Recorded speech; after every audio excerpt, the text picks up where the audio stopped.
Fatihah 7 nafas itu bagaimana? Begini. Nabi SAW baca Fatihah 7 kali berhenti. Bismillahirrahmanirrahim. Alhamdulillahirabbil alamin. Arrahmanirrahim. Maliki yaumiddin. Iyyaka na'budu wa iyyaka nasta'in.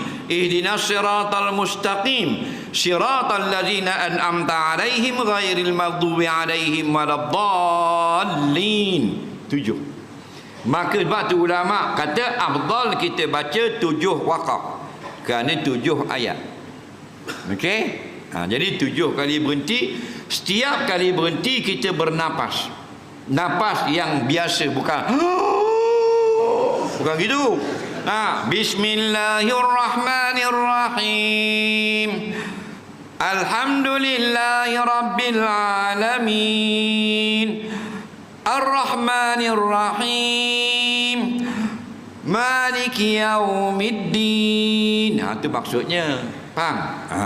Dah kalau kita wasal senapah, ulama jawab, bukan kita. Harus. Nampak? Harus. Mana yang afdal? Kata Imam Nawawi, afdal dengan wakaf. Kan itu bacaan maksur yang Nabi baca. Okey?